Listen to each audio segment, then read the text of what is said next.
기도하고 성경 공부 시작하도록 하겠습니다. 기도하시겠습니다. 사랑과 은혜가 많으신 아버지 하나님 감사합니다. 언제나 한없이 부족한 저희를 사랑하여 주시고 기억하여 주심에 감사드립니다. 아버지 하나님의 사랑이 있기에 오늘을 살아갈 수 있음을 고백합니다.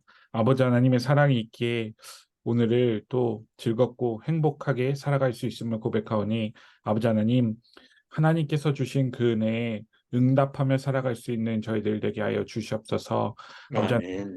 저희로 하여금 하나님 그 사랑을 세상에 전할 수 있는 빛과 소금의 역할을 할 수 있도록 허락하여 주시옵시고, 아버지 하나님, 하나님께서 베풀어 주신 그 사랑으로 말미암아 우리가 그 사랑에 힘입어서 세상에 그 사랑을 조금이나마 나눠주고 그 사랑으로 하여금 세상이 조금이나마 환해질 수 있는 믿음의 주님의 자녀들 될 수 있도록 허락하여 주시옵소서. 아버지 하나님, 특별히 정말 병상에서 아파하는 분들 계십니다. 주님 기억하여 주셔서 그들 함께 하여 주셔서 그들이 어렵고 힘들지 않게 하여 주시옵시고, 그들의 병상에서 하나님을 찾고 하나님을 바라볼 때 하나님께서 주신 은혜와 사랑으로 말미암아 더욱더 희망과 더욱더 사랑이 가득한 그들 될 수 있도록 허락하여 주시옵소서. 아버지 하나님, 내일은 수학 능력 시험이 있는 날입니다. 수능 시험을 보는 친구들 기억하여 주셔서 그들에게 하나님 주신 지혜와 명철을 더하여 주시옵시고, 그들에게 아버지 하나님 정말 최선을 다해 볼 수 있는 최고의 컨디션을 허락하여 주셔서 그들이 하나님께서 뜻하신 길로 걸어갈 수 있는 믿음의 아이들 될 수 있도록 허락하여 주시옵소서. 우리 주 예수 그리스도로 기도드립니다. 아멘. 아멘. 네, 감사합니다. 오늘은 네, 벌써 7번째 시간이 되어졌습니다. 11월 15일 7번째 시간인데요. 제가 이야기 5부터 데이 24까지 하자고 말씀드렸었는데 남은 시간을 계산해 보니까 데이 24까지 하고 다음 주에 또 내가를 하면은 저희가 9회차에 끝나게 되어져서 조금 조정을 해서 오늘은 데이 23까지 해서 요한복음 그 14장까지 이렇게 하도록 하겠습니다. 그래서 이야기 5부터 그 요한복음 14장까지 이야기를 한번 나눠보도록 하겠습니다. 우리가 기독교 신앙을 갖고 있지만 세상에는 종교라는 이름으로 참으로 많은 종교들이 있어요. 그 종교의 이름 때문에 사실은 그 종교를 믿고 그리고 그 종교에 어떤 마음을 다해서 살아간 사람들이 참으로 많이 있는데, 그런데 종교 간의 갈등이 있어요. 예를 들어서 저희 아버지 어머니도 종교 간의 갈등이 있었던 현장에서 살아가시던 분 중에 한 분이죠. 왜냐하면 저희 아버지는 어머니를 만나기 전에 이제 불교 집안에서 살아오셨고, 저희 아버지는 그 불교 집안이시지만 그렇다고 막 절을 다니시고 그런 분은 아니었어요. 그런데 유독 기독교를 싫어하셨어요. 그 이유는 저희 할아버지가 작은 할아버지시고 그다음에 큰 할아버지가 계신데, 그 큰 할아버지가 고신 측의 목사님이신데, 고신 측의 목사님이시던 그분이 경상도 분이신데, 그분께서 모든 그 집안의 제사와 그리고 그 저희 선산이라고 하죠. 그 선산에 있는 것들을 다 내버리시고 가셨어요. 그러다 보니까 저희 할아버지께서 그 모든 걸 다 감당을 하게 되셨죠.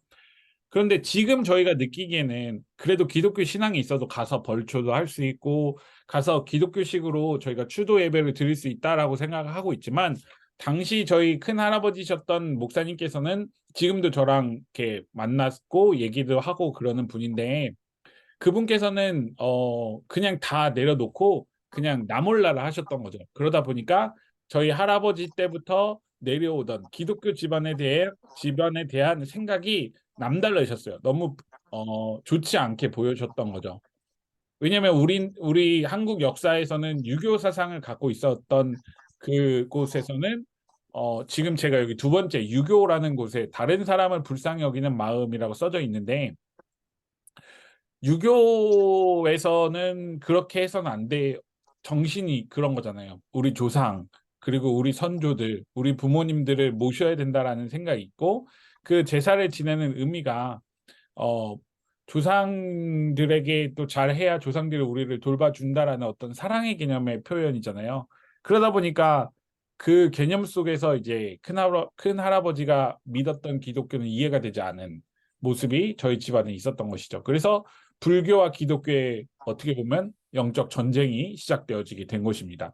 저희 집안은 그런데 세상에는 참으로 많은 불교, 그리고 기독교, 천주교, 또 이슬람교, 유교 이런 것들의 전쟁이 참으로 많이 있어요. 지금 실제로 이스라엘 팔레스틴 전쟁도 이스라엘 믿는 유대교와 그다음에 이슬람을 믿는 팔레스틴의 전쟁이라고 생각을 하시면 되는데 그런 것처럼 종교가 과연 무엇일까라는 개념을 우리가 생각을 해봐야 돼요. 예전에 우리가 기독교 신앙에서 배울 때는 제가 교수님들께 배우기에는 기독교는 종교라는 것을 뛰어넘는 가치를 갖고 있다라고 했기 때문에 종교에 대해서 알고자 하지 않았어요. 그리고 가르치지도 않았어요.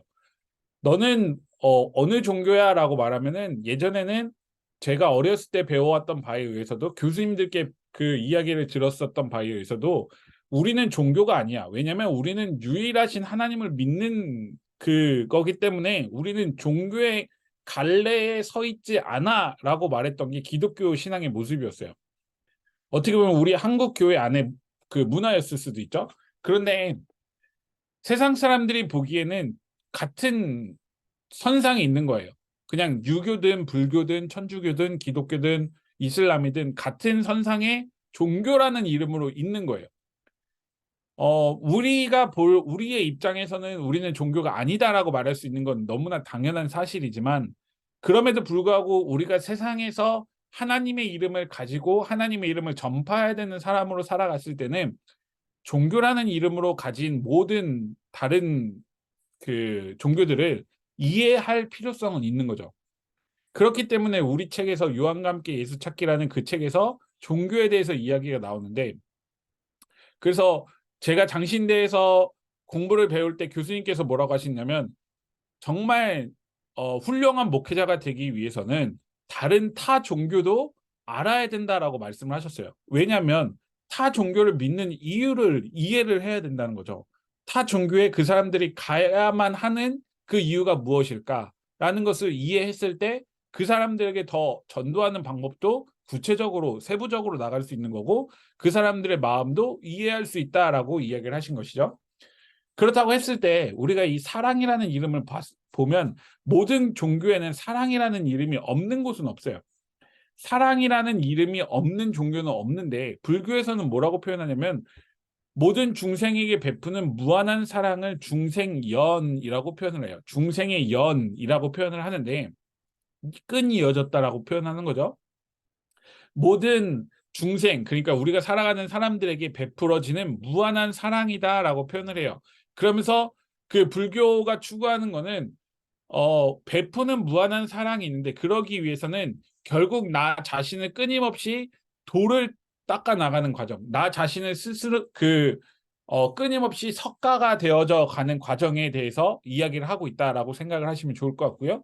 유교는 다른 사람의 불쌍히 여기는 마음, 본래의 성품을 가진 관계로서 우리는 다른 사람을 사랑하는 존재이기 때문에 본래의 그 성품상 다른 사람과 함께 나가는 것이 사랑이다라고 표현을 하고 있고 알라를 표현하고 있는 이슬람에서는 알라를 두려워하고 알라를 사랑하는 마음으로 이웃을 선대해야 된다라고 이야기를 하고 있는 거죠. 그런데 기독교에서는 무엇을 표현하냐면 우리가 알고 있는 요한복음 13장 34절의 세 번역으로 새 계명을 너희에게 주노니 서로 사랑하 내가 너희를 사랑한 것 같이 너희도 이거 개역개정입니다. 너희도 서로 사랑하라. 너희가 서로 사랑하면 이로써 모든 사람이 너희가 내 제자인 줄 알리라라고 되어져 있어요. 이건 예수님께서 하신 말씀이잖아요. 불교와 유교와 이슬람과는 조금 그 결을 달리하고 있는 것을 볼 수가 있어요. 다시 말하면 예수님께서 보여주신 그 사랑을 너희도 하고 그 사랑 안에서 너희가 살아간다면 너희가 나의 제자가 된 것이다 라고 하는 것이 예수님이 보여주신 새 계명이었고 사랑의 방법이었고 정의였어요. 그런데 다른 종교에서는 이러한 개념들이 보여지지 않아요. 사랑하는 이유는 내가 잘 살기 위해서예요. 사랑하는 이유는 내가 스스로 나의 삶 안에서 좀 더 나의 어떤 삶이 더 좋아지거나 부유해지거나 하는 그런 개념으로서의 그 사랑을 표현하고 있지 기독교 사랑과는 전혀 다른 사랑을 보여주고 있다는 것을 우리가 요한복음 13장에서 깨달아야 하는데요. 제가 여기 빨간색으로 표현했는데 내가 너희를 사랑한 것 같이라고 되어져 있는 개역 개정의 말씀이 저는 참으로 너무 좋은데 예수님께서 우리를 사랑해 주신 방법이라고 한다면 우리 노란색 화살표로 되어져 있죠. 성육신, 구원, 십자가라고 되어져 있어요. 성육신, 구원, 십자가라고 되어져 있는데 그 모든 것이 예수님께서 우리를 사랑하신 방법이다라고 생각을 하시면 돼요. 성육신은 뭐예요? 우리가 요한복음 1장에서 배웠듯이 태초에 말씀이 계시니라 라고 되어져 있던 그 말씀 로고스가 하나님과 함께 계셨던 그 말씀이 우리 안에 오셨고 인간의 모습으로 오신 그 예수 그리스도의 사랑이 신이 우리 사이에 온 것이 바로 성육신이잖아요. 그 모습이 바로 우리를 사랑하시기 때문에 오셨다라는 것을 첫 번째 성육신을 알 수 있는 것이고요. 두 번째 구원이에요. 이 땅에 예수님께서 오신 이유는 우리를 사랑하시기 위해서, 우리에게 그분의 사랑을 증언하시기 위해서, 증명하시기 위해서, 구약의 약속을 성취하시기 위해서 이 땅에 오신 거예요. 임마누엘의 하나님으로 이 땅에 오신 예수 그리스도께서 우리를 구원하시기 위해 오신 것이 바로 내가 너희를 사랑한 것 같이라는 것을 보여줄 수 있는 것이고, 그 다음 마지막 십자가는 무엇이죠? 십자가를 참으사 하나님 보좌 우편에 앉으셨느니라 라는 말씀이 있죠. 예수님께서는요 정말 그 십자가를 참으셨고 그 예수 그리스도께서 보여주신 그 십자가 사랑으로 말미암아 나중에 구원, 두 번째 구원이랑 연결되어지지만 우리의 죄를 대속해 주셨고 나무에 달린 자는 저주에 있다라고 하는 것을 제가 요한복음 앞서 말씀드렸었잖아요. 신명기 율법에 포함되어 있다고. 그런데 그 율법에 들어가 있는 말씀이 있음에도 불구하고 예수 그리스도께서는 나무에 매달리셔서 저주를 받으신 것이 아니라 나무에 매달리셔서 우리를 구원하셨고 우리의 모든 죄를 대속해 주셨다라는 것을 우리는 알 수 있어요. 그것이 바로 예수님께서 내가 너희를 사랑한 것 같이라고 하는 그 사랑의 방법이었고 사랑의 증명이었다는 것이죠. 그렇다고 한다면 그 사랑의 증명처럼 너희도 서로 사랑하라라고 하는 파란색 글씨가 우리가 삶에서 되어야 되는데 우리는 서로 사랑하라라는 이 말이 얼마나 많이 우리 스스로 실천하고 있는지 한번 살펴볼 필요가 있어요. 다음 장을 넘어간다면 서로 사랑하라라는 말을 사랑 전에 자기 자신을 먼저 사랑할 줄 아는 사람이 되어야 한다라는 것을 저는 강조하고 싶은데요. 그리고 심리학적으로도 표현하고 있는데요. 심리학에서는 자기 자신을 사랑하지 못한 사람은 심리적 문제를 가진 자아를 가지고 있다고 말하고 있습니다. 자기 자신과의 대화를 통해 무의식 속의 자아를 발견하여 자신의 모습을 발견하고 마주해야 된다라고 하는 카운터라고 하는 영어 단어를 표현하는데요. 이것은 무엇이냐면 마주하다예요. 제가 그 특강 지금 성경 공부 초기에도 한번 말씀드렸었는데 내가 가장 싫어하는 사람의 유형의 모습이 누구의 모습이라고 했죠? 나의 모습. 내가 나 스스로 싫어하는 모습. 나 자신이 갖고 있던 모습이에요. 그런데 우리는 잘 생각하지 못한 게 그냥 그 사람이 싫어라고 표현을 하고 있지만 내 모습 안에서 그 사람을 발견했기 때문에 투사했기 때문에 그 사람을 싫어할 수밖에 없는 건데 이것을 제대로 파악하지 못하면 그냥 그 사람이 싫어라고 끝나는데 이것을 심리학적으로 치료하기 위해서는 그 사람 투사되어졌던 타자로부터 싫어하는 그 사람으로부터 나를 발견하고 나를 마주해야만 내 안에 있는 심리 상태를 찾아내고 내가 어떤 것이 불편했고 왜 싫은지를 발견할 수 있는 거예요. 그를 통해서 나는 나의 존재를 키워간다라고 이야기를 할 수 있는 것입니다. 심리학자 중에 상처받은 내면 아이라는 그 이야기를 하는 심리학자가 있는데요. 상처받은 내면 아이라고 하는 그것은 무엇이냐면 어른의 형상을 하고 있지만 언제 어느 때 예를 들어서 8살 때 또는 10살 때 상처받았던 그 순간에 어른의 형상을 하고 있는 심리적으로 아이의 모습이 있다라고 표현을 해요. 8살의 내면 아이가 있다라고 표현하는데 그 아이를 치료하기 위해서는 마주해야 한다라고 강조를 하고 있어요. 다시 말하면 우리가 서로 사랑하기 위해서는 맨 처음 제가 화살표로 준비해놨는데 나라는 것을 찾아볼 필요가 있고요. 나라는 것을 내가 마주하고 내 안에 부족한 부분, 내 안에 어떤 어려움이나 내 안에 정말 낮아질 수밖에 없는, 정말 겸손해야만 하는 어떤 정말 잘못된 행동들을 우리가 발견한다고 한다면, 그 속에서 우리가 주님께서 나를 이만큼 채워주셔서 내가 이렇게 성장했구나라고 하는 주님과 나의 관계성을 형성해 나갈 수 있다는 거예요. 다시 말하면 우리가 쉽게 설명해서 예수님을 만나기 전의 삶과 그리고 나서 예수님을 만나고 나서의 삶이 정말 많이 바뀌었다라고 한다면, 그 예수님을 만나고 영접하는 그 순간 이후에 만났던 우리의 삶의 모습이 정말 주님과 나와의 관계성 속에서 나 자신을 키워주셨던 예수 그리스도의 은혜가 있었던 것이고, 정말 구원의 측면이 있었다라고 우리는 볼 수 있다고 한다면, 그 전에 예수님을 만나기 이전의 나의 모습을 발견하고 그럼을 통해서 우리가 영접했던 그 순간 하나님과 그리고 주님과의 나와의 관계성을 형성을 한다면, 그렇기 때문에 주님이 나에게 부어주신 은혜를 생각한다면 우리가 그 다음 단계로 나아가는 게 하나님을 향한 사랑으로 나아갈 수 있는 것이고요. 하나님을 향한 사랑으로 나아간다면 그 사랑이 이웃 사랑으로 나아갈 수 있는 거예요. 이는 예수님께서 그 가장 큰 계명 무엇이냐 그러면 하나님을 사랑하는 것이고, 하나님을 사랑하는 것 같이 이웃을 사랑하라고 하는 그 말과 같이 번져서 나갈 수 있는 거예요. 그렇다고 한다면 우리가 앞서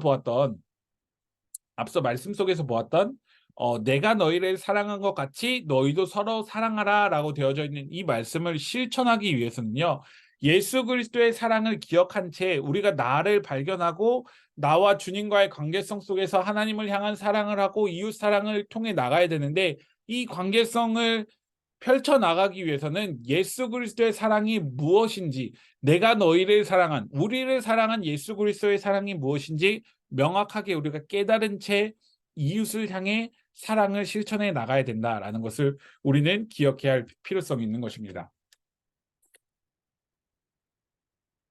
그런데요, 저도 사실 이런 부분이 잘 되지 않는 것 같아요. 이웃을 사랑해야 된다라고 했을 때 참 어려움이 있어요. 어, 예를 들어서 제가 정말 어릴 때였는데, 저는 충북 청주에서 자라왔고, 초중고를 충북 청주 지방에서 살아왔어요. 진천 청주에서. 그런데 고등학교 때 어떤 일이 있었냐면요. 청주에 나가면은 사람들이 많이 다니는 거리가 있어요. 성안길이라는 거리가 있었는데, 어느 날 그 성안길 입구 거리 초기에, 우리가 예전에 지하철에 가면 다리가 불편해서 고무를 끼어서 이제 기어 다니시는 분들이 계셨잖아요. 그분을 만나게 된 거예요. 그리고 그 사람의 인상착의를 제가 봤어요. 그래서 성한기 초기에 그분을 보고, 마음속에 제가 그때 고등학교 때 정말 이제 서원을 했던 것도 있고, 더 하나님께로 나아가겠습니다. 정말 그때 어려움 속에서, 저희 가정이 가장 어려울 때가 고등학교 때였는데, 어려움 속에서 이제 그 사람 봤을 때 약자잖아요. 도와주고 싶은 마음이 있어서 고민을 했어요. 갔다가 나올 때 그럼 그분에게 뭐라도 드려야 되겠다. 어, 작은 금액이라도 도와드릴 수 있으면 도와드려야 되겠다라고 하는 마음이 있어서 그분의 인상착의를 유심히 보고 했는데, 어느 가게를 들어갔다가 깊숙이 저 끝까지 갔었는데 그곳에 그분이 와 계신 거예요. 근데 한번 생각해 보세요. 다리가 없으신 분이시고 어떻게 기어서 거기까지 왔을까라고 했는데 절대 말이 안 되는 거죠. 그래서 그분을 보고 왜 여기까지 왔지? 좀 이상한 의아함이 들어서 마음에 처음에 들었던 뭔가를 좀 드려야 되겠다는 마음이 싹 사라졌어요. 그리고 나서 또 다른 가게를 갔다가 한참 뒤에 이제 집에 가려고 했는데, 원래 그 두 번째 한참 안쪽으로 들어와서 봤던 그곳에는 그분이 없었어요. 그리고 나서 집으로 가려고 하는 그 길을 걸어서 나와서 처음 봤던 장소에 그분이 다시 와 계신 걸 보았어요. 그런데 거기서 그분이 10,000원짜리 지폐를 세고 계신 거예요. 그 모습을 보고 마음이 싹 사라졌어요. 아, 정말 그 사람의 마음을 이렇게 움직여서 저분은 저렇게 살아가시는구나라고 하시는 모습이 참 저의 마음을 뭔가 다치게 만들었던 계기가 됐던 것 같아요. 그래서 지나가는 그 이후로 그렇게 어려움이 있으신 분들을 도와주는 모습에 있어서 저의 마음이 목회자긴 하지만 그럼에도 아직도 뭔가 좀 닫혀 있는 느낌이 많이 있어요. 더 다른 걸로 열심히 하실 수 있을 텐데 라는 마음이 있는 거죠. 그러다 보니까 아직도 저에게는 그런 연약함이 있는 것 같아요. 뭔가 그분들을 마주할 때 정말 제가 진심으로 마음을 열고 가야 되는 그것이 아직은 저 스스로 부족하지 않나라는 생각이 있는데, 이처럼 우리의 모습들도 마찬가지인 것 같아요. 우리가 어떻게 살아가고 어떤 모습으로 이웃을 사랑할까에 대한 고민을 하고 있을 때, 우리가 어떤 우리 삶 속에서 경험했던 무언가를 통해서 이웃 사랑에 대한 마음이 조금이나마 다쳤던 경우도 있을 거고, 더 하려고 했지만 마음만 하고 있는 경우들이 참 많이 있다는 것을 우리가 알고 있는데, 그런데 이 알고 있는 모습 속에서 앞서 제가 빨간색으로 말씀드렸던 내가 너희를 사랑한 것 같이라고 하는 그 말이 과연 일치하는 것인가라고 하는 것을 우리가 한번 살펴볼 필요가 있다는 것이죠. 예수님께서 우리를 사랑하셨던 그 사랑의 모습을 생각했을 때는 우리는 결코 그렇게 해서는 안 되지만 아직도 우리는 많이 부족하다라는 것을 생각하며, 정말 천국 가는 그날까지 우리가 더욱더 예수님이 우리를 사랑했던 모습을 더 기억하며 앞으로 살아가야 되지 않을까라고 생각을 하시면 좋을 것 같고요. 그다음 계속 넘어가서 아까 서로 사랑하라는 그 내용에 있는 그 말 중에 우리는 이것을 성경에서는 발견을 되는데요.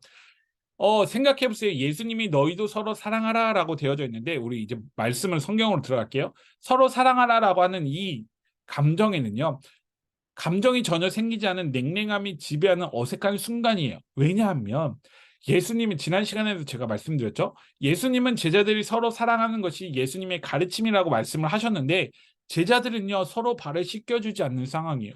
그 누구도 와서 예수님의 발을 씻겨주려고 하지 않아요. 예수님이 발을 씻겨주시면서 세족을 하시면서 제자들의 발을 씻겨주고 있는 모습 속에서, 첫 번째 제자들은, 그 12명의 제자들은 예수님의 제자를, 자신의 발을 씻겨주는 그 예수님의 발을 씻겨줄 생각도 안 하고요. 그리고 두 번째는 서로 사랑하라는 이 말 속에서 감정이 전혀 없는 거예요. 마음의 동요가 전혀 없는 거예요. 제자들조차도 예수님이 나를 씻겨줬으니 나도 너희를 씻겨줄게 라고 하는 어떤 그 동료애가 있어야 되는데요, 그렇지 못했던 거예요. 그 속에서 예수님은 또 다른 이야기를 하시죠. 누군가 나를 팔 것이다라는 말씀을 하고 계신 상황인 거죠. 그리고 새 계명을 줄 것이다라고 하는 이 마음 속에, 그 너희도 서로 사랑하라라고 하는 이 말 속에, 아무도 움직이지 않은 그 말 속에 베드로, 수제자였던 베드로의 부인을 예수님께서는 또 예고를 하고 계신 거예요. 이는 다시 말해서 13장에 있는 그 분위기가, 우리가 최후의 만찬이라고 기억했던 그 분위기 자체가 너무나, 어떤 이에게는 정말 따뜻했을 수도 있고, 어떤 이에게는 나는 예수님 옆에 앉아서 식사를 하고 있는, 나는 예수님의 오른팔이야, 나는 예수님의 왼팔이야 라고 하는 그것만 생각하고 그 주변에만 있었을 수도 있지만, 예수님의 말에는 그 누구도 기울이지 않았다라는 것을 우리는 기억해 볼 필요가 있다는 것입니다. 그래서 이 13장이요. 우리는 너무나 좋은 말씀이 참 많이 있고, 서로 사랑하라라고 하는 새 계명을 주었다라는 말씀, 그리고 우리가 세족이라는 그 내용을 보면서 정말 오히려 예수님의 마음을 닮아야지라고 하지만, 실제로 우리는 13장에 등장하고 있는 제자들과 같은 모습을 살아가고 있다는 것을 우리는 발견해 볼 필요가 있다는 것입니다. 그리고 나서 베드로의 부인 예고로 넘어가면요. 베드로의 부인 예고에서 너희가 서로 사랑하면 모든 사람이 그것으로서 너희가 내 제자인 줄 알게 될 것이다 라고 되어져 있는 베드로 부인 예고 전에 있는 예수님의 마지막 말인데요. 그 예수님의 마지막 말에 무엇이 들어있냐면 제자도의 핵심이 들어있는 거예요. 너희가 내 제자인 줄 알리라 라고 되어져 있는 이 말 다음에 무엇이 등장하죠? 죄송합니다. 바로 베드로의 부인 예고가 들어가고 있는 거예요. 너희가 내 제자인 줄 알리라 라고 되어져 있는 그 순간에, 제자는 이러한 사람이야 라고 말하고 있지만, 베드로는 그 뒤에 있는 내용을 보면요 전혀 다른 얘기를 하고 있는 거예요. 전혀 다른 모습으로 예수님께서 그 너가 나를 부인할 것이다 라고 하는 그 말에 베드로의 대답은 참으로 정말 참혹할 정도로 예수님이 듣기에는 참혹할 정도로 말도 안 되는 대답을 하고 있음을 우리는 살펴볼 수 있어요. 제자도의 핵심은 자기를 부인하고 자기 십자가를 지고 예수님을 따르는 것이라고 말하고, 그러나 제자들은 십자가의 제자도를 실천할 역량이 없음을 13장에서 보여주고 있다라고 제가 말씀을 드렸어요. 그렇기에 서로 사랑하는 것이 제자의 표지가 되는 것이고, 서로 사랑의 제자도에서 먼저 실천되어야 함을 13장에 있는 제자들에게 예수님을 표현하고 있고, 2000년이 지난 우리에게도 표현하고 있음을 우리는 기억해 볼 필요가 있어요. 그러면서 13장 35절에 되어 있는 모든 사람이 그것으로써 너희가 내 제자인 줄 알게 될 것이다 라고 되어져 있는 이 말에 베드로는 지키지 못하고 있는 것이죠. 베드로는 13장 37절에 이렇게 표현합니다. 베드로가 예수께 말하였다. 주님, 왜 지금은 내가 따라갈 수 없습니까? 나는 주님을 위하여서는 내 목숨이라도 바치겠습니다 라고 되어져 있어요.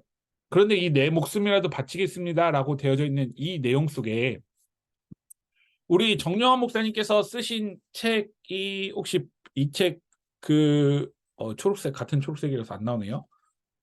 이렇게 하면 나오죠. 사복음서 대조 연구 이 책에 보시면 너무 좋은 게, 목사님께서 이 책이 사실은 신학생들이 보기에 참 너무 좋은 책이고, 그리고 일반 성도님들 보기에도 좋은 책이 뭐냐면, 그리고 여기 목사님의 어떤 그 견해도 들어가 있어요. 그런데 견해가 들어가 있음에도 불구하고 그 견해가 들어가 있다는 것을 제가 왜 말씀드리냐면요, 사복음서는 어찌 됐던 이 책의 내용이 같은 결을 하고 간단 말이죠.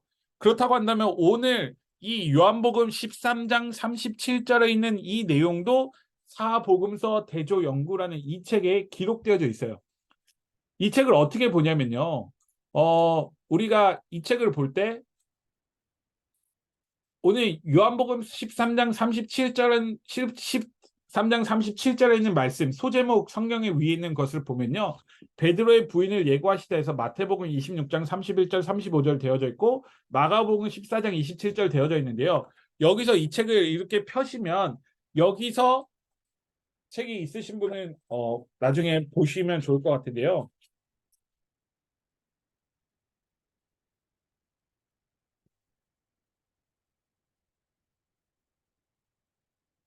여기 이제 페이지 109페이지에 가면 마태복음 26장을 기준으로 그 나머지 책 성경에 있는 내용을 목사님께서 써놓으셨어요. 개역 개정으로 써놓으셨는데 그 내용을 비교해서 읽을 수가 있어요.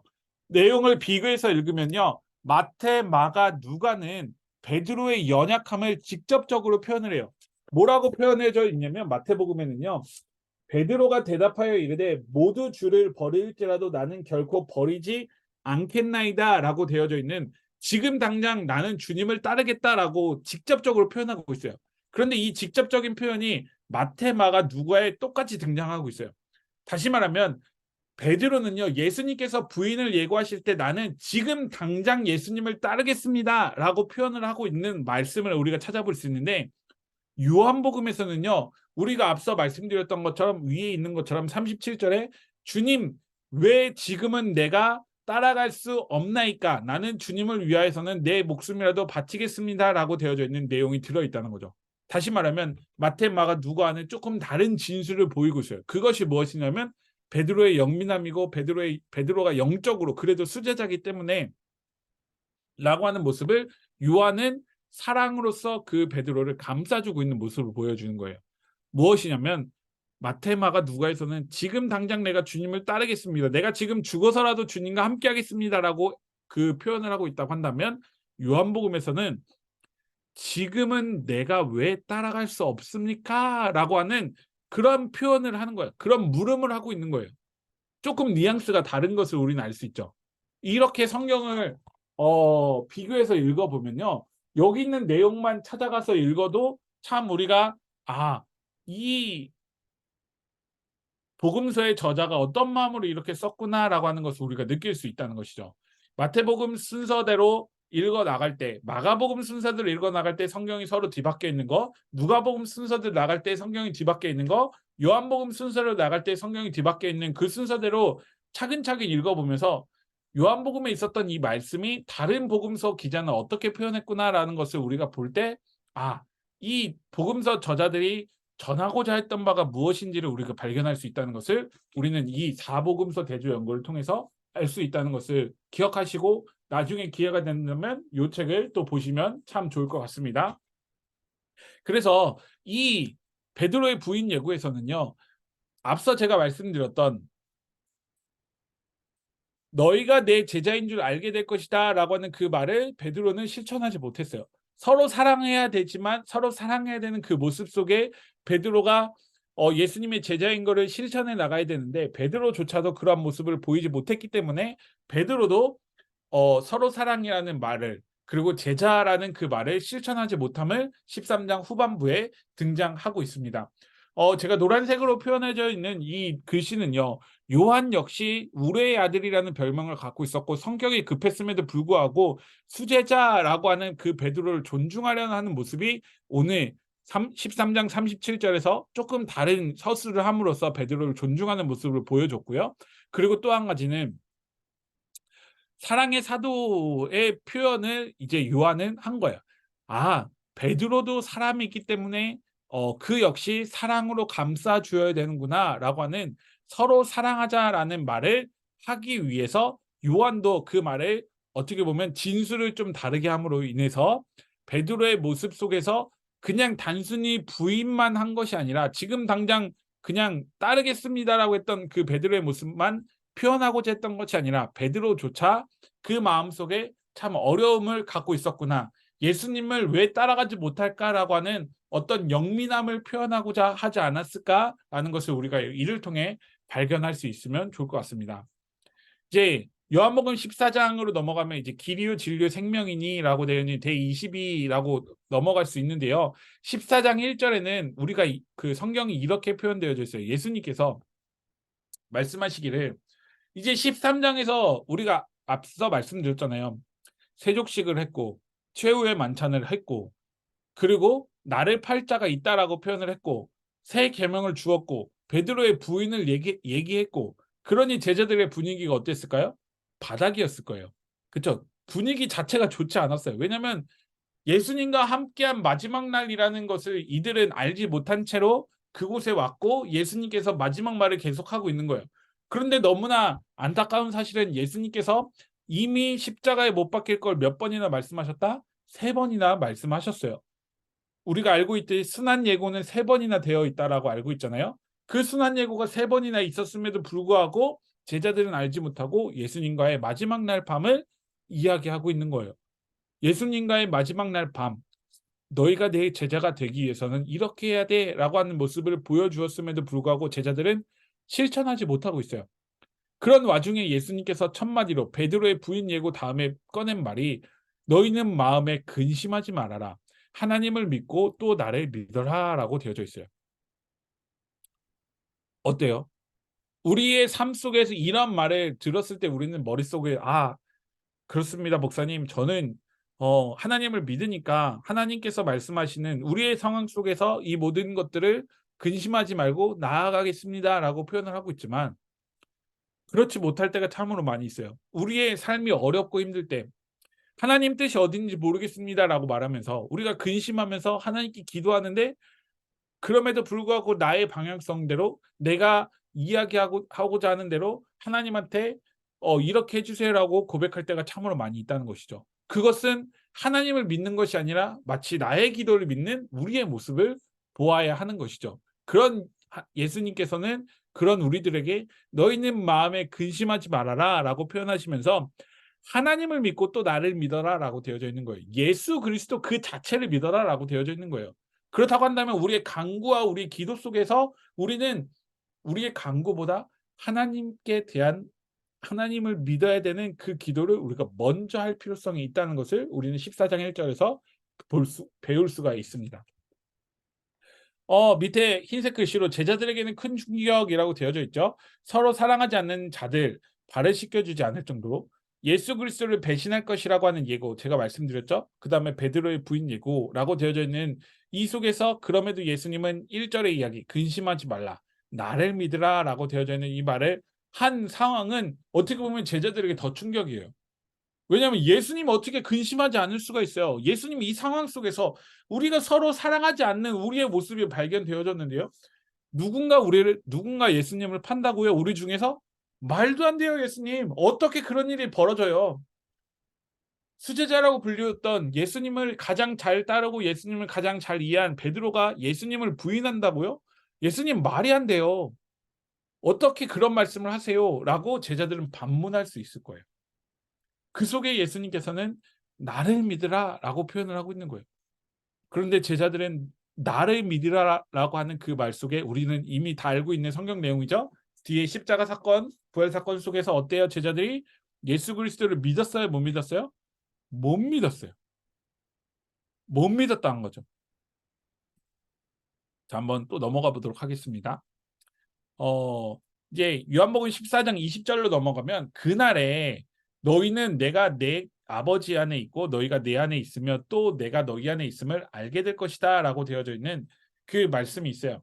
여기서 말하는 그날은 무엇이냐면 예수님이 아버지 안에 제자들이 예수님 안에 예수님의 제자들 안에 있는 것을 제자들이 알게 되는 그날이라는 것을 우리가 표현하면 돼요. 다시 말하면 그날은 예수님이 아버지 안에 있는 건 당연한 사실이죠. 그런데 그 예수님이 아버지 안에 있는 그 사실 안에 제자들이 예수님 안에 들어와야 되는 것이고 그 제자들이 예수님 안에 들어오면 예수님이 제자들 안에 들어가 있다는 것을 제자들이 깨닫게 되는 그날이 바로 너희는 이제 내가 너희 안에 있음을 깨닫게 되어진다라는 것을 표현하고 있어요. 그러면서 예수님의 이름으로 구하는 모든 것은 하나님의 뜻을 이루게 해달라는 간구이기 때문에 결국 하나님 아버지를 영화롭게 하는 간청이 된다라는 것을 우리가 이 말씀 안에서 깨달아 볼 필요성이 있다는 것입니다. 다시 말하면 예수님이 길이요 진리요 생명이니라고 하는 이 말씀은 내가 길이고 진리고 생명이다라고 너무나 당당하게 말할 수 있는 것은 내가 내 아버지 안에 있다는 것을 너무나 당연하게 예수님께서는 표현하고 계시기 때문이죠. 하나님으로부터 온 그리고 말씀으로부터 태초의 말씀으로부터 인간의 성육신의 모습으로 온 예수님이시기 때문에 길이고 진리고 생명이다라는 것이 당연한 전제 조건이 되어지잖아요. 그런데 그 전제 조건 안에서 우리가 서로 사랑하라는 그 13장에 있는 말씀을 갖고 들어온다고 한다면 제자들이 예수님 안에 들어와야 하는 거예요. 제자들이 예수님이 사랑한 것 같은 그 모습을 보여주어야 한다는 것이죠. 그 모습을 보여주었을 때 그 날이 되어질 수 있다는 것을 예수님은 표현하게 되어지는 거예요. 그날에 우리가 예수 그리스도를 온전히 알 수 있는 것입니다. 그럼 여기서 질문 한 가지 해볼게요. 우리는 예수님을 온전히 다 알고 있을까요? 답은 정해져 있죠. 제가 이렇게 물어보는 의도가 있겠죠. 온전히 알지 못해요. 우리의 그날이 천국 가는 그날이 되어질 수밖에 없는 이유가 우리가 주님 안에 들어가 있다라고 말을 하고 있지만 그럼에도 불구하고 우리가 그 주님을 정말 다 이해하지 못한다고 한다면 그 주님을 다 알지 못한다고 한다면 우리는 예수님이 우리 안에 온전히 들어와 계심에도 불구하고 우리가 깨닫지 못하고 있음을 우리는 알 수 있다는 것입니다. 그는 너무나 어려운 말이지만 예수님의 제자들이 그렇기 때문에 정말 순교의 순간까지 정말 땅끝까지 이르러 내 증인이 되리라고 하는 그 말씀을 실천해 나가지 않았을까요? 그렇기 때문에 제자들은 끊임없이 예수 그리스도의 말씀을 들고 세상에 나가지 않았을까요? 지금 사도행전을 우리가 공부하고 있는데요. 사도행전을 보면 참 너무나 위대한 말씀이 등장하고 있어요. 베드로가 말씀을 전하면 수천 명이 와서 믿고 예수 그리스도를 믿는 기적의 역사가 일어났고 바울도 전도 여행을 하고 있는 장면이 등장하고 있잖아요. 그런데 너무나 안타까운 사실은 사도행전 15장이 될 때까지 그들은요. 이방인에 대한 선교를 허락받지 못했어요. 근데 너무 웃긴 사실은 무엇이냐면 이건 허락을 하고 말고 할 사항이 아니었어요. 왜냐하면 이미 예수님께서 사도행전 1장 8절에 땅끝까지 이르러 사마리아와 땅끝까지 이르러 내 증인이 되리라고 했던 그 말이 이미 이방인에게도 예수님께서는 복음을 전하라고 예수님이 허락해 준 사항이었는데요. 제자들은요, 본인이 전도하고 성령을 받았다라고 하면서 수천 명을 예수 그리스도를 믿게 하면서도 그 모습 속에 있어서도 많은 교회를 세웠음에도 15장이 될 때까지 그들은 예수님께서 하신 말씀을 결코 깨닫지 못했다는 것이죠. 그래서 거기서 그들은 이방인에 대한 복음 선포를 결의를 하게 되어지고 그 이후부터 이제 이방인에 대해서 나가게 되어지는 것을 우리는 볼 수 있는 거잖아요. 그래서 사도행전이 저는 신약 성경에서 복음서처럼 참 중요한 성경 중에 하나라고 저는 감히 말씀을 드립니다. 그래서 사도행전을 잘 알아야 돼요. 우리가 사도행전 29장에 대해서 29장을 세워나가야 된다라고 하는 이야기를 많은 목사님들이 많이 하세요. 그런데 과연 우리는 사도행전 29장에 그 복음의 교회를 얼마나 세우고 있을까? 기초를 얼마나 닦고 있을까라고 하는 것을 우리는 살펴볼 필요가 있다는 것입니다. 그다음으로 또 넘어가면요. 이제 14장에서는요. 요한복음에서 처음으로 보혜사라는 단어가 등장을 합니다.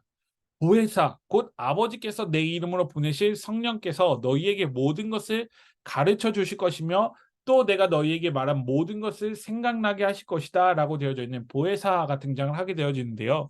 이 보혜사를 우리가 풀어서 쓰면 보호하고 도와주시는 분이라고 하면서 우리는 성령으로 기억을 하고 있습니다.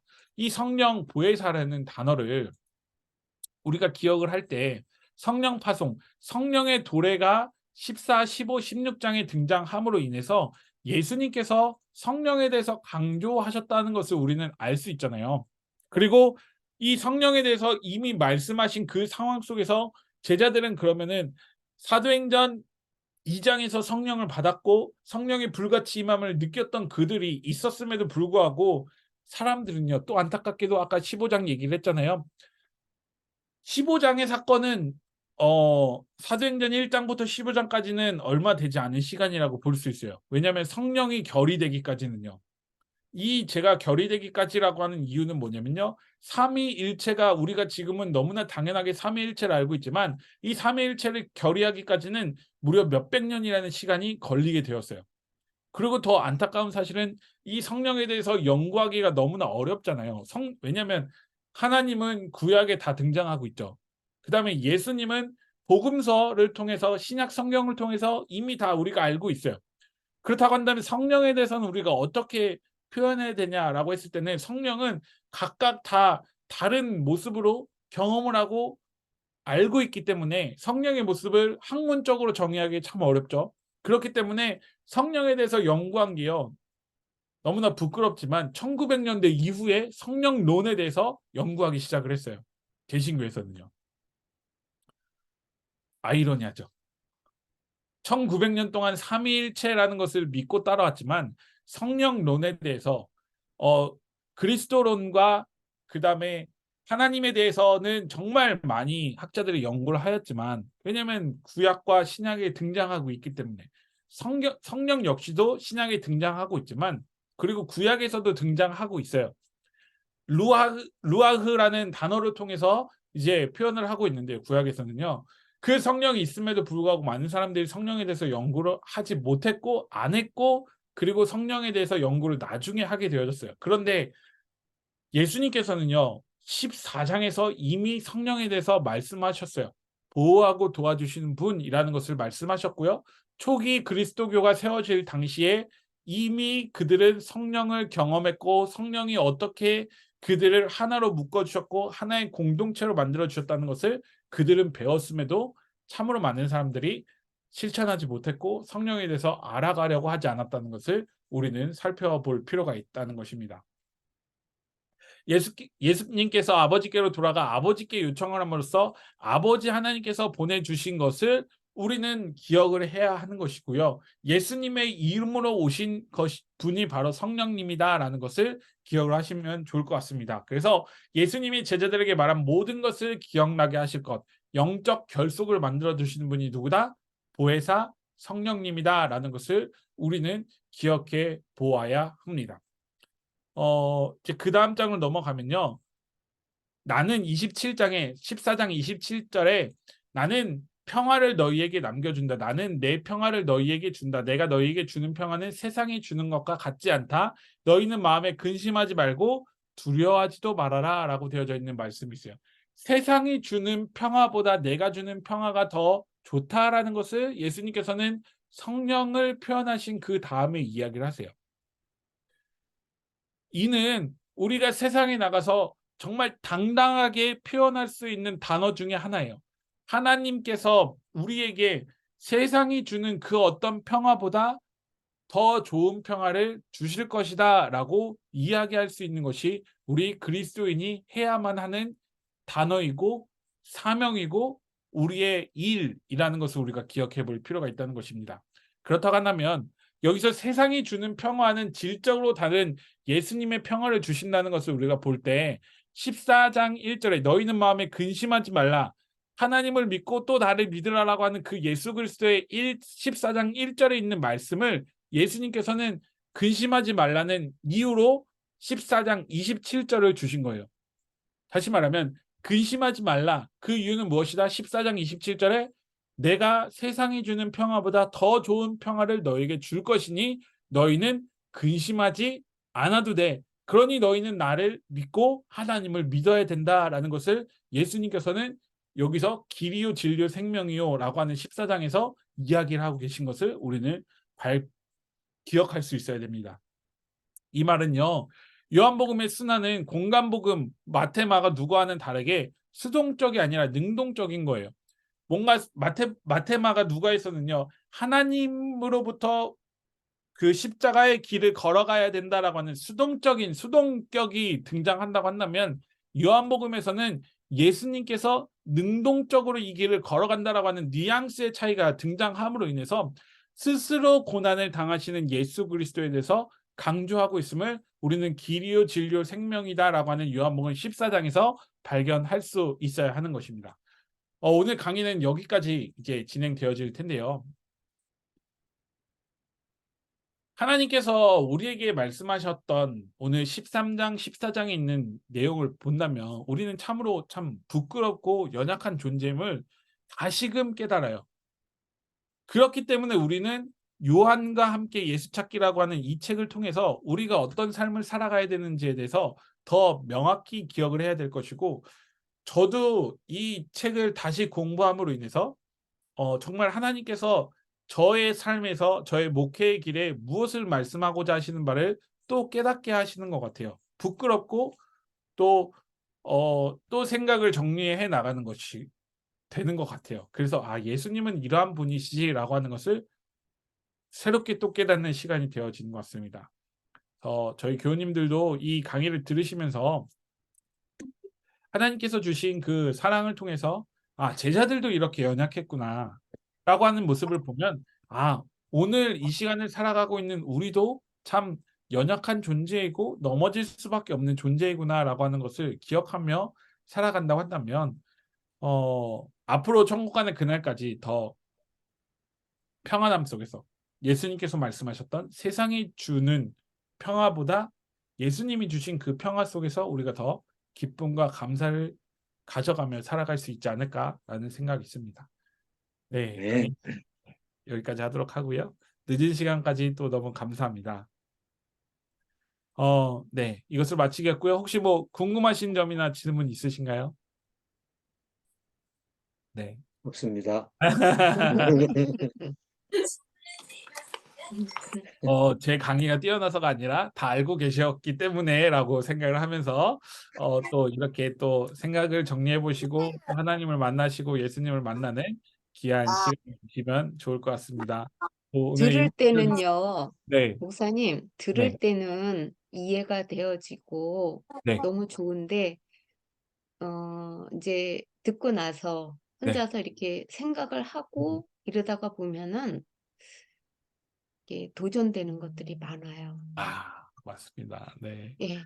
감사합니다. 제가 아침에 눈 뜨면 제일 먼저 하는 기도가 네, 오늘 목사님 말씀하신 것 중에도 있지만, 네, 우리 주님이 넉넉히 이긴 이 세상에서 음, 제가 오늘도 살아갑니다. 네, 승리할 줄로 믿고 살아갑니다. 라고 고백을 하고 하루를 시작을 하는데도 불구하고 네.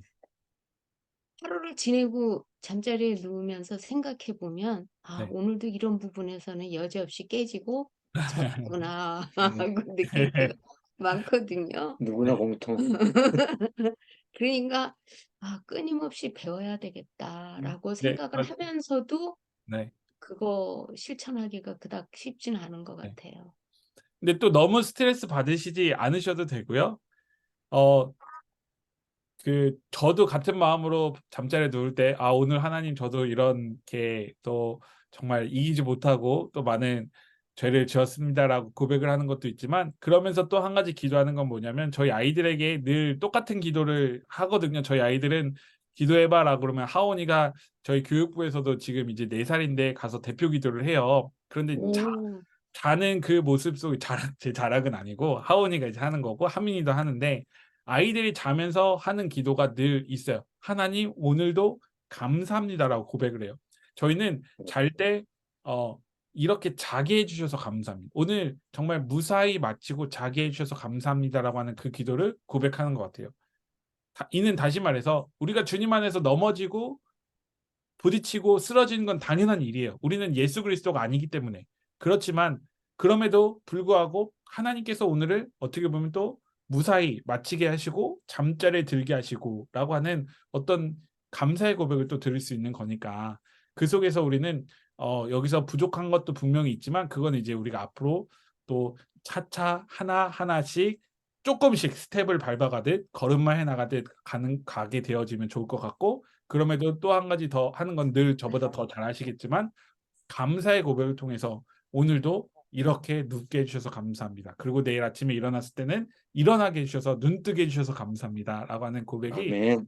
어떻게 보면 주변에 정말 심장마비로 돌아가시는 분들도 많이 계시고, 갑자기 이렇게 내가 눕고 싶을 때 누운 게 아니라 그 생을 마감하시는 분들도 참 많이 계신데, 저희 아버지가 그렇게 돌아가셨고 저희 어머니가 그렇게 돌아가셨으니까, 어머니는 갑자기 뇌출혈로 돌아가셨고 아버지는 독감이셨는데 호흡이 가쁘다고 병원에서 이제 치료한다고 이제 수면 치료한다고 하다가 폐렴 오셔서 아예 이야기도 못하고 돌아가셨으니까, 어떻게 보면 내가 자고 싶을 때 잔 게 아니고 내가 눕고 싶을 때 누웠던 게 아니라는 것을 제가 배우면서, 이렇게 눕고 누울 수 있는 것조차 감사한 것이고, 작은 그 행복 속에서 내가 오늘 실천하지 못한 것으로 좀 뭔가 죄책감을 느끼고 자는 것보다는 그래도 하나님이 오늘 나를 이렇게 지켜주시고 보호해주시고 감사의 고백을 하게 해주신 그 따뜻한 마음으로 자게 된다면 우리의 잠자리가 더 하나님께서 주신 그 은혜로 더 풍성해지지 않을까라는 생각을 해봅니다. 아멘. 감사합니다. 네. 우리 임교우님도 참석해 주셔서 아멘. 감사하고요. 네, 반갑습니다. 감사합니다. 반갑습니다. 네. 오늘 모두 참석해 주셔서 감사하고요. 이것으로 강의는 마치도록 하겠습니다. 네, 감사합니다. 감사합니다. 제가 감사합니다. 종료하겠습니다. 네.